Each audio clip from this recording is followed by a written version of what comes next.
they Yeah. Sorry, guys. Let's review all that since we just passed it all. Why would a buyer, now you've rehearsed, you've all rehearsed now. Why would a buyer come to an open house and say, I want to buy this house, but I don't want an agent? Why would they say that? And remember, we're talking bananas here. because of the misinformation about what the agent can help. And Right, once you give them the buyer information and all the stuff that they have to go through and the guidance that they need, then they said, mhm, I really need somebody beside me. right. And you, as the listing agent, if an unrepresented buyer comes in here, it's not your duty to guide them as far as a representation is concerned. You are there to get them through the transaction. You're facilitating the buyer side with the duties and tasks required on the buyer side. So you're doing more work. You're just not representing them. So you would be asking questions like, what would you like to offer? It's not wrong to run them here are the comps in the community. That's not representing them. That's a ministerial or a ministerial job. Here's the sales in the community. All of these are all fixed up. These are not fixed up. This one's all fixed up. What do you think you want to offer? Okay. The seller's asking for $919,000. Well, and then that's when the discussion starts, doesn't it? Well, she's not paying a compensation she's not paying out 2 bananas or 3 bananas. So how do you have that discussion? Scott, looks like you had something to say. Oh, on that issue, compensation to a buyer agent has nothing to do with the proper market value of the house. End of Right. discussion. That's good. I like that. I mean, So the I wouldn't say end of discussion in that brusque manner, but it, right, it's it's it's irrelevant to what the value of the house is. The fact that my client may arguably net a higher sale price is not relevant to the buyer. What's relevant to the buyer is, do you get a home of choice paying a proper market value? right. I really like that one. I mean, let's kind of peel that onion, what Giovanna was talking about, saying it's misinformation. So that's one point of misinformation. What would be the any other points of misinformation? This whole process is really easy. I don't need a professional to help me actually successfully buy a home. Hmm. Okay, so that's where you dig out all the forms. Do you know which form to fill out? I know, guys, I have a notebook of buyer forms and a notebook of seller forms, and I pull it out, and it's like 100 pages. How simple is it? Have you had training on this? Do you know what laws have changed this last January or last July? Because these get changed twice a year. So do you and you just create that, not doubt, but to create the reality to them. There's more to this than just signing the bottom line and go and getting a loan. There's a lot more to it. They would have to hire Alicia? a lawyer at some point, which will cost them $100 an hour. So they will still end up paying money Yeah. for the transactions. There's a And I've very got a good thought about lawyers, even though I love them, there. but I got some thought about lawyers too. I'll give you the lawyer, the attorney Scott's the comment. lawyer. Yeah, no, I used to be one. I'm no longer. Okay. Is there's a reason why for the adage that a lawyer who represents himself has an idiot for a client. Oh, there you go. Yeah. Yeah. Yeah, Yeah. Yeah. you can't do any That's a good one. significant business transaction without professional Right. counsel. Exactly. Aren't you the one that says, no, it's actually, I forget, one of you guys, I forget which one it is, has told me this is like selling a business. Aren't you one that says that, Scott? Yeah. Talk to me about selling the business argument. That's a real good Okay. one. So, particularly in our area, if you are buying a home or selling a house to move on to the next phase of the house, next phase of your life, it's the functional equivalent of selling a small business. If you were selling your small business or buying a small business, you would want to have the best contract attorney that you could get and the best financial advisor you could get. Why should you settle for anything less when it comes to selling your house with respect to an agent? Yeah. And that's the argument against using, sluggo agents, using my term. Um, but yeah, that's the people. We have allowed, again, I've said this before, we have allowed what we do and what's involved in buying and selling a property to be dumbed down, which is entirely our Right. fault. But it also, that's the point about the strategic communications talk is that's the perception will change people's reality by educating them about what a true real estate professional actually does. Right. And your I mean, binder idea, when you first mentioned that sometime last fall, I thought that was a brilliant prop to right, show what is involved. right.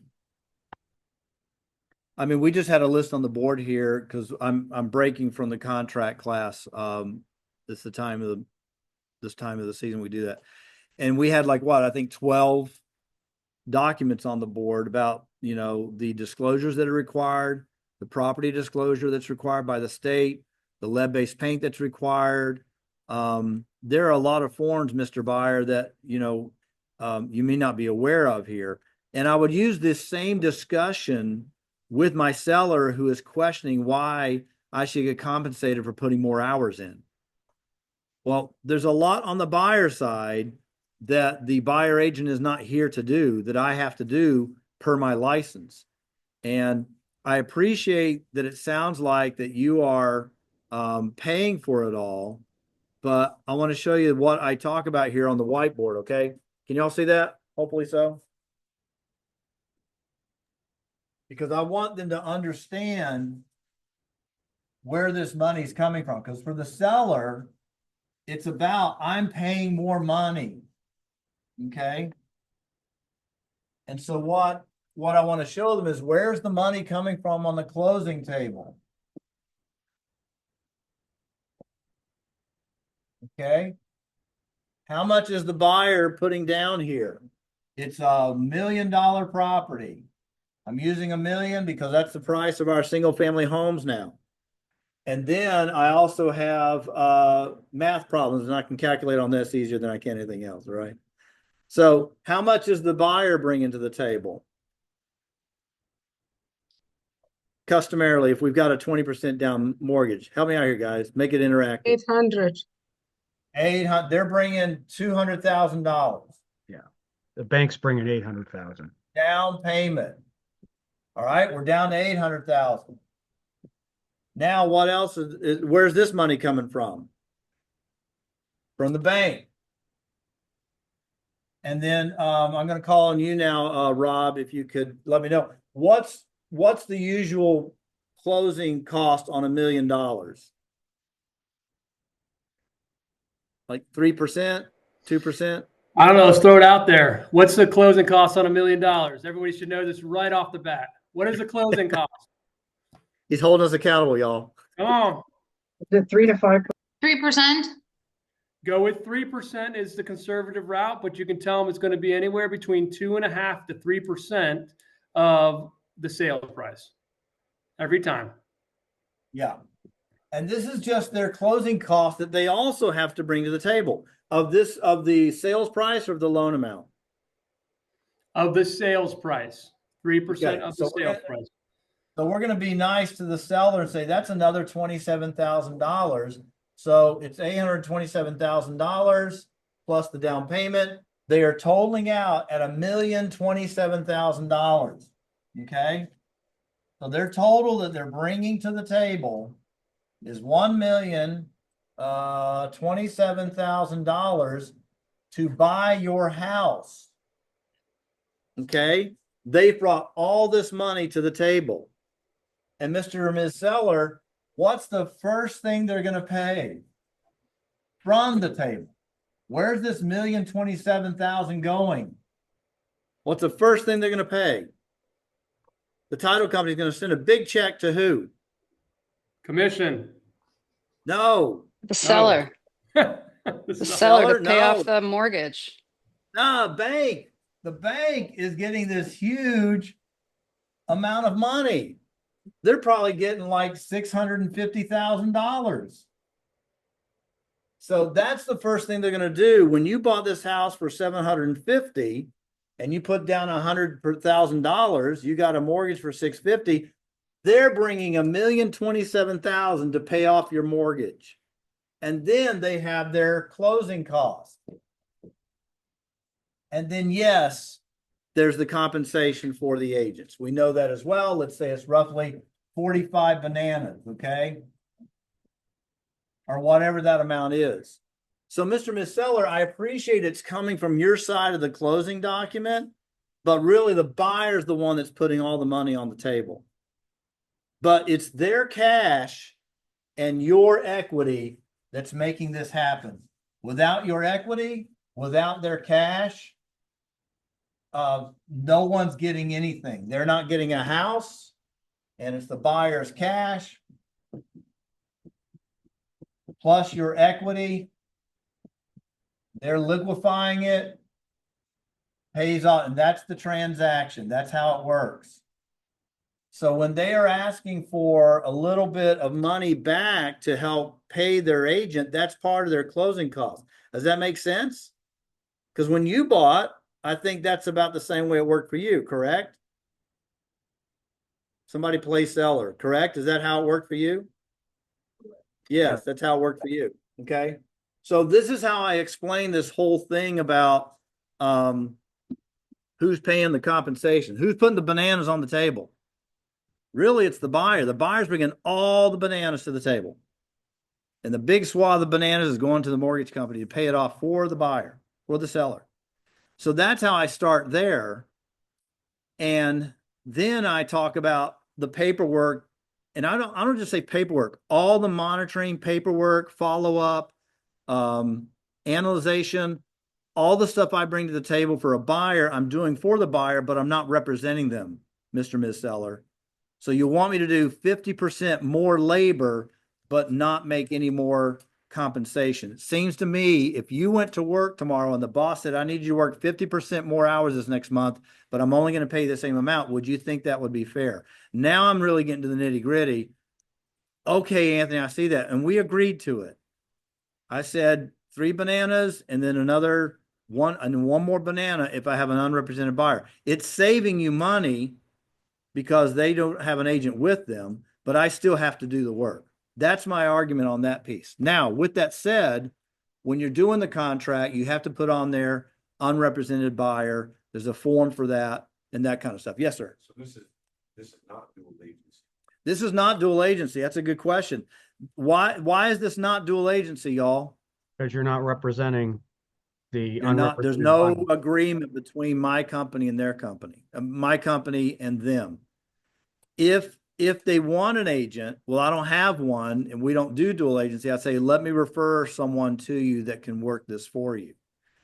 And that's where you tell the seller, well, look, I can refer him out to have someone to do all that work, but it's going to cost more money if I'm having this discussion about the unrepresented buyer. So the way we structured this was so that you got a break on your compensation if I wound up getting an unrepresented buyer. And in today's market, this is starting to become an issue where buyers are, like Giovanna said, they're misinformed. They don't understand the negotiation that comes on the contract, that it leaves some of that buyer's money on the table to pay the buyer's agent.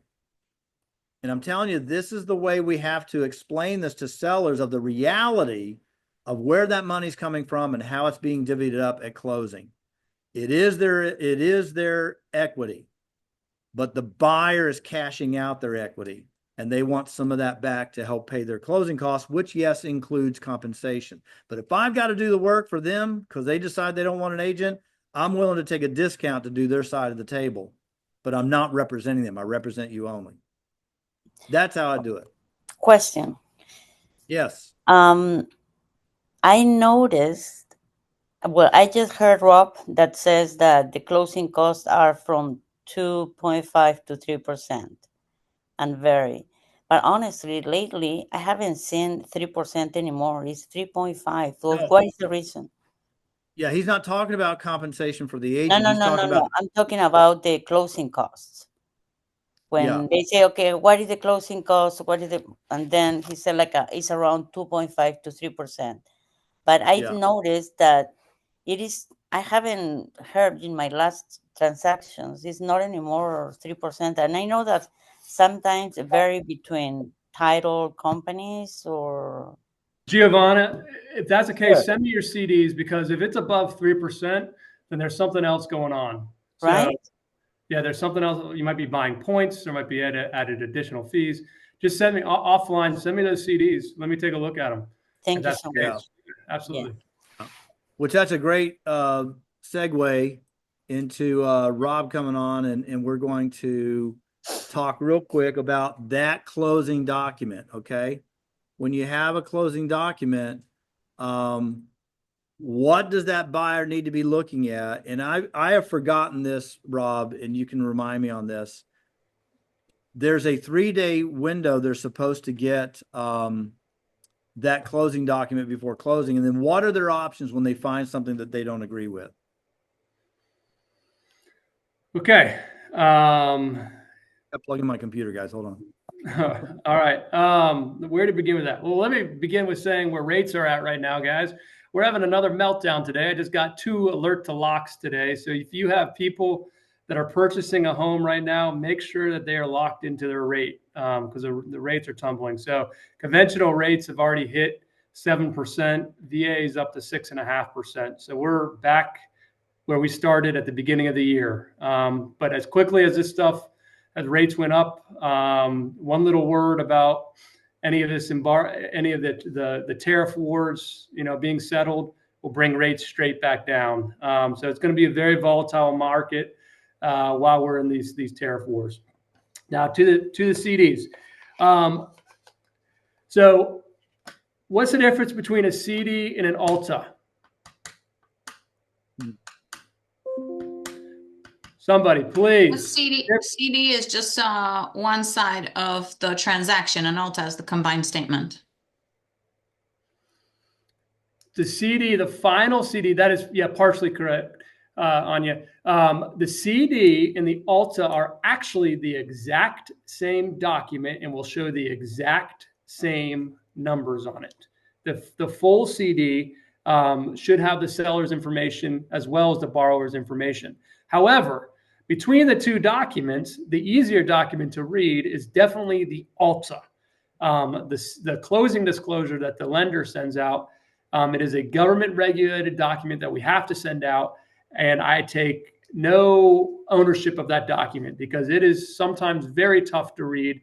It's even tough to read for a loan officer sometimes. So when you can't read that stuff, or your borrowers can't read it, yes, I mean, there's a reason why. It's because it's complicated to read. Now, there is Anthony was referring to a 3-day rule. What is the 3-day rule on a CD? That the borrower has 3 days prior to closing to review the CD. There is a closing, yes. Again, there is a closing disclosure that is sent out. So let's say you had a borrower that was closing on the 16th of this month. When would a CD have to be sent out and acknowledged by the borrower? 13th. Aha, I tricked you all. The 13th is a Sunday. Sundays don't count. So what day would they have to send it out? Today. Today. Right? Yes, technically today, because title companies are closed on Saturday. But if you had a title company that was open on a Saturday, they could send it out on Saturday, because that is considered a business day in our world. But most likely they would send it out, not most likely, they would send it out today for closing on Wednesday. The CD would have to be signed by which day? Closing's Wednesday. Need 3 days. It'd have to be closed. No, it has to be signed 3 days prior. So it'd have to be signed Friday. no later than Saturday. Saturday. Okay. So you can send it out Friday, and then Sunday doesn't count. Sunday doesn't count. No. Okay. Now this is stuff that you shouldn't have to worry about. All right. This is a lender problem. This is, but you do have to worry about it because if it doesn't get signed, then you're not closing on Wednesday. However, with an experienced lender, we're never going to miss that 3-day thing. And there's things that we can do even if they don't sign it. So just actually, this is being recorded. There's nothing we can do if they don't sign it. So just remember that's a hard and set rule that governs the CDs, but you shouldn't have to worry about that. Okay, on this next part, on the CDs, what to look for on a CD? Well, hey, Anthony, can I address the new builds first? Yeah, go ahead. Okay. Everybody, take down my phone number, 703-424-6531, 703-424-6531. Put my number into your phone. If you have a new build that you're showing your clients and they're looking to go purchase a new build, always give me a call. Let me help them. Why do I say this? The new builds, if you've had any experience with it, they can be very tricky, and the lenders that they're using for the new builds, especially NVR, sometimes Stanley Martin, they're not as bad. They can really mess up a deal for your borrowers and leave them very angry at the end of the day. It's a 50-50 thing with the new builds. What I always tell borrowers and clients, I say, listen, go to the new build, because what happens at every new build? What do they always have with a new build? They always have an agent there. Incentives. They have incentive. They have an agent. They have a loan officer or a loan company that they work through. Okay. And they give these massive incentives. They give these massive incentives. Say, we're going to give you $20,000 back for closing costs. And then the question is, okay, great, $20,000 back. But what sometimes happens is they give you a higher interest rate. So it actually doesn't help at all, because you could use they're using that money just to buy points, but they're not telling you that they're buying points to give you a higher interest rate. So I always say, listen, go to that lender, because sometimes the deal is really good. Get the loan estimate, send it to me, let me know, let me see it. I'll take a look at it. If it's something that is actually good for you, go with it. I will tell you to go with it. I tell people all the time, that's the better deal, go with it. But 50% of the time, it's not a good deal, and they're playing games. In particular, NVR. I've had so many problems with NVR, trying to help people, fix loans, or like they get so frustrated with NVR, they just like step back and are like, we can't deal with them anymore. And I have some agents who are like, we will never deal with an NVR loan officer ever again. Pulte Homes can sometimes be like that. So, Rob, what's the full name of NVR? That's just the name of it, NVR. Well, right. Right. I mean, they might be using a full name versus just abbreviation. Do you know? I mean, if not, I can. Let me Google it real quick. I'll do that. You go ahead and keep on going. Okay. Sorry. Okay. Yeah. NVR, Brian Holmes, all of them. They all play these games. Okay. So first thing you're going to do when that happens, you give me a call and I'll help you out. I will help your clients out. I'm not going to steer them in the wrong direction. I'm going to be an honest broker and tell them. It's not trying to capture more business. It's just like, I don't want you guys your borrowers to get hurt, because eventually they come and blame you for whatever. It's always somebody else's fault. Okay. On the CD, when I'm looking at a CD, so you went to a new build lender, somebody got a loan estimate from one of the new builds. They've sent it to me. The first thing I'm looking at is how many points they're charging right now. So on some of these, they might be charging 2 points or a half point or 1 point. Then I'm looking at the incentives. I'm looking, well, how much money are they giving back on incentives? Then I'm looking at the rate. I'm seeing if the rate is at the market rate or if it's a little bit better than the market rate. So these are all the different things that I'm looking at on the CD to make sure that it's competitive and that it's like a legit CD with legit market numbers. And then I can determine, all right, is the rate within range? Are they getting a good seller contribution? Okay, are they disguising, some of that seller's contribution within the lender fees or within the points that they're paying? Because that's typically what they do. But yeah, so those are the different things that I'm looking at the CD. The borrower, what they need to be looking at, because they're definitely not going to end up understanding the CD unless someone really explains it to them. They need to look at the cash to close, and they need to look at what their total mortgage payment is. And they need to make sure that it aligns with what was initially given to them in the loan estimate at the very beginning. If something is majorly off between the loan estimate, which they get in the initial disclosures, and that final CD, there's a problem there. Something wasn't disclosed correctly. Now, Anthony, you asked, is there anything that you can do?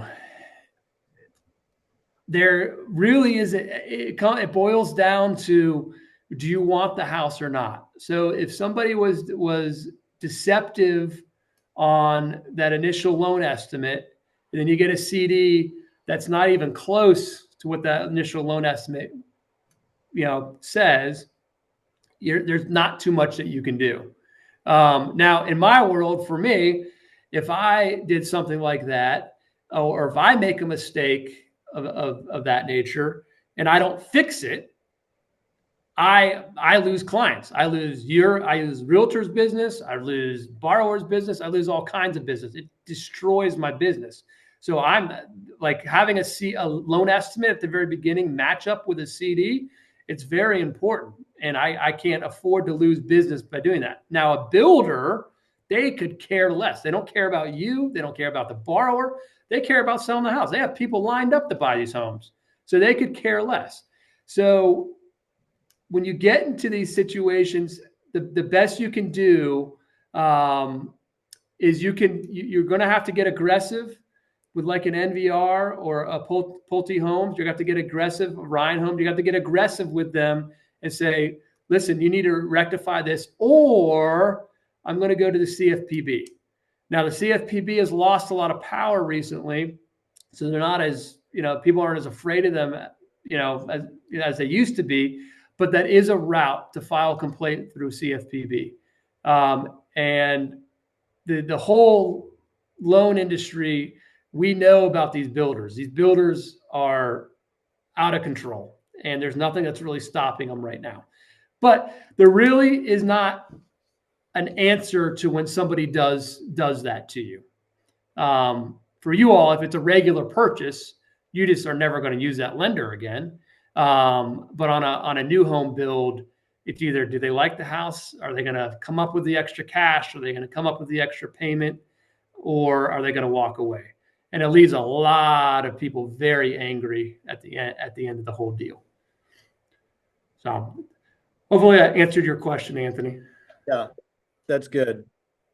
Any other questions on that? So I know that with the review period, that 72 hours, that what you are allowed to do is to, I guess, make not a claim, but push against it and say, wait, this isn't what you estimated to me. And the estimate is really off. Now, some of those estimates are it's the ones that they could shop out or something like that. Is that correct? Versus the ones they can't shop out? What do you mean by that? I think there's, I just thought there was something about there that these are the items on your CD that you could have shopped around and gotten a better price or something. I may have a misunderstanding of what the CD is. Showing me what my closing costs are compared to my estimate. And I'm looking at this estimate, and this item over here is off $1,000, or the payments increased $500 when that's not what the estimate was. Yeah. So the estimate will have the lender fees. It'll have the title company fees. So the title company fees, you're estimating that could be a couple $100 higher, a couple $100 lower. But for the most part, it's not going to be thousands of dollars difference. Then there's an issue. Taxes should pretty much be right on. Those could be a little bit higher, $100 here, $100 there. But those should be right on as well. So you shouldn't have huge deviations within the initial loan estimate and the closing disclosure. So if you see huge deviations, that's cause for concern. Excellent information. Just so y'all know, NVR Incorporated operates with Envy Homes, Ryan Homes, and Heartland Homes. Those are the three that they build under. There's nothing else saying what NVR stands for. They might just shorten their name to NVR to make things easier. Okay, cool. Any other questions on the CD or anything else now financial? Because let's take advantage of Rob being here. He's like right in the middle of all this. So yeah, ask me. I mean, this market has been chaotic, but So be prepared. You did say the rates came down or they went up. I'm not sure. Oh no, they are up. So this is a tough time for all of us to a certain degree. We don't like it when rates go up. When they go down, it's fun because I quote somebody, one day, oh, here's your 6% VA rate. Oh, went down a quarter point. Now you're at 5.75. All of a sudden in my industry, I'm a hero. The rate just went down. But like on a day like today, if I quoted somebody yesterday a VA rate of 6%, all of a sudden today it might be 6.25, 6.25, or 6.375. The borrower doesn't understand necessarily how the market works. I always try to tell them, you're receiving this as a snapshot in time. Market's very volatile, it can go up, it can go down, but just be aware that rates are going up. So some of your borrowers, if you have active borrowers, they're going to now be receiving higher rates right now. And that, they think, oh, maybe you gamed us, Rob. Like, yesterday you told us this and now you're bait and swishing us, but that's not what's happening right now. So just be aware of the market. Let me give you all a good site, actually. Rob, while you're finding that, when you're done after that, just speak to inflation numbers that came out so everybody knows what those are, although it's clearly not affecting the market in a positive way, but it's good numbers inflation wise. Oh yeah, inflation's great. So what's happening in the market, right? So inflation numbers came out really nice. And traditionally that would spur interest rates to go down. But because we have these tariff wars, that's more of the problem right now. And so the market is adjusting to that, especially kind of going back and forth with China. So that trumped the good inflation data that we have. So once these tariffs get under control and we're finally at a place where, we've done what we have to do on that end with the nation, these rates will start coming back down. But right now, just be prepared for wild swings. Just like in the stock market, if you watched a couple of days ago, 3 days ago went dropped like a bomb, and then all of a sudden it just skyrocketed the next day. Right now, we're up like 1%, I think, in the market, but just wild swings right now. Just keep your borrowers or in your clients, just keep them. The perspective is you're buying a home. You want to get the right home. Get into the home. The time is right. We can get you into the home that you want. Rates will take care of themselves. They are what they are. They will eventually come down. You're going to eventually refinance. I have two questions. One is, how does the bond rate play into that? Two, how quickly can you lock in interest rate? So let's say I have a client and you approve them and they found the home, but it's going to be a while before they go to close. What's the soonest they can lock that rate in? And they have a ratified contract? Yeah. Immediately. So what I was doing for my borrowers I knew that the market was, I knew there was some issues with tariffs. So I had a couple ratified contracts. I went ahead and I just locked them in. I didn't even call them up. I didn't even do anything. I just locked them in because I knew the market was moving very, very quickly. And then I called them up and said, hey, listen, I can unlock this if you want, but I just locked you in. I just wanted to get your permission to make sure that I was all right that I did that, because you need to always ask before you lock somebody in. And so I went back and I did that, and they were like, oh yeah, thank you for doing that, because I mean the rates, jumped up a quarter point. So yeah, very quickly. The other thing is that we do have and I always tell people, if the market's turning, lock in now, because we do have a free float down. We have one free float down if the rates do reverse and rates go lower. There's always a solution if rates go lower. There's always a way to get a lower rate, but there's not a way if you miss the lock in and rates go higher. You can't, once they're higher, and you can't get that lower rate. So that's, I know you all are masters of everything and have to sometimes have some of these conversations about interest rates, but that's one strategy to talk to them about. Yeah, just lock in, because we can always get you a lower rate. That's not a big deal. But once it goes higher, it just goes higher. So I always encourage people in this rate environment, never to float, but to lock in, get that lower rate. And if they move lower, we'll float you down into a lower rate. Okay, great. We got a question. Laura? Yeah. It got answered. Okay, good deal. Yeah. All right. The other was on what did I just ask? I forgot what I asked. So. Okay.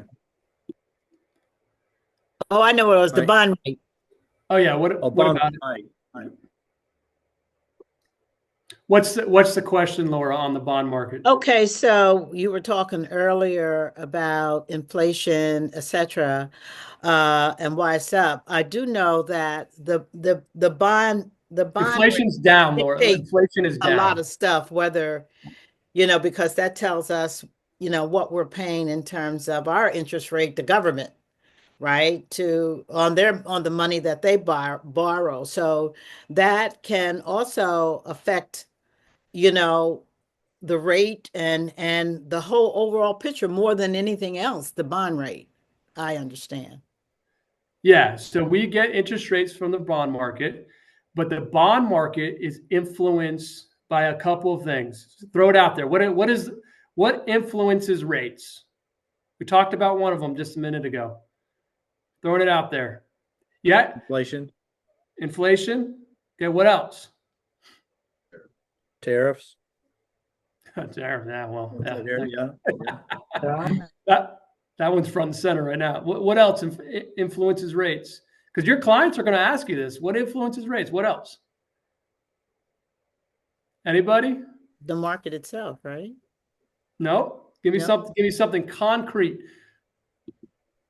The Fed. Federal Reserve. Say again. GDP. Federal Reserve.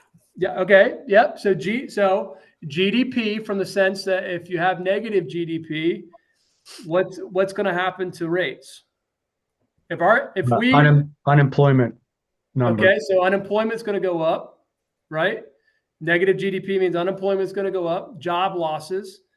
Now, I always preach this, and it's kind of, I say it kind of, I'm halfway smiling, halfway not smiling.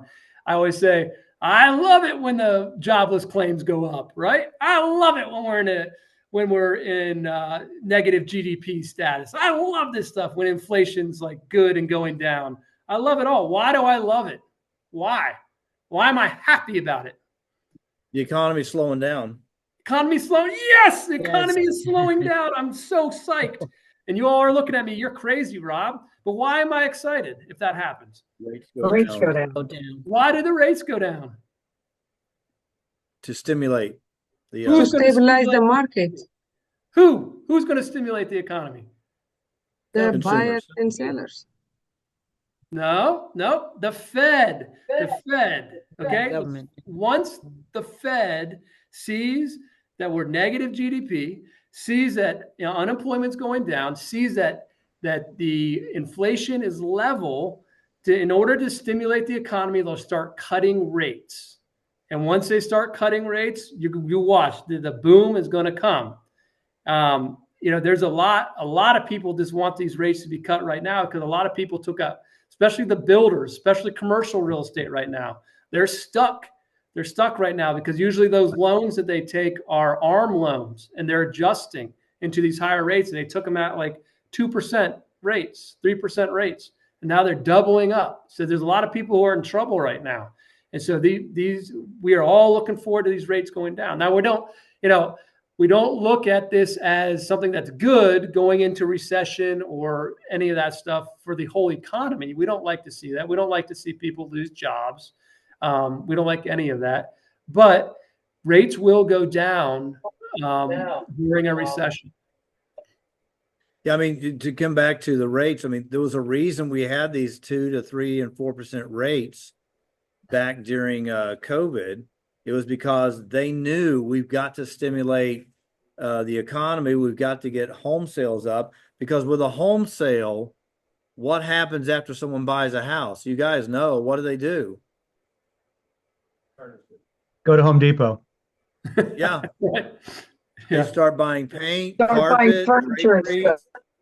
Yeah. And with that new house, you have to get a new car, of course. So, they're gonna get work on the lawn. They're gonna it stimulates everything. And so that's why real estate is it is a huge component of the economy. And they know that because there's nothing, you go buy a new car, you really don't go out and buy anything else to get gas and electricity. That's it. Maybe oil. But you buy a house, you're affecting so many more pieces of the economy and industries because that house was built. And that's the starting point, is with the builders.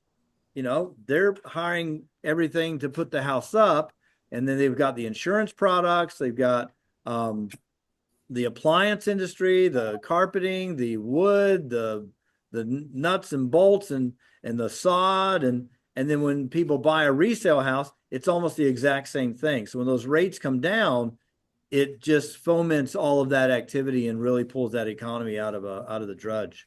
Yeah, but at the same time, like a tricky game, because you don't pay the right price for the houses because everybody want to get the same house, and you pay $100,000 more. From the past experience, there are people that bought overpriced houses where they cannot recover even now.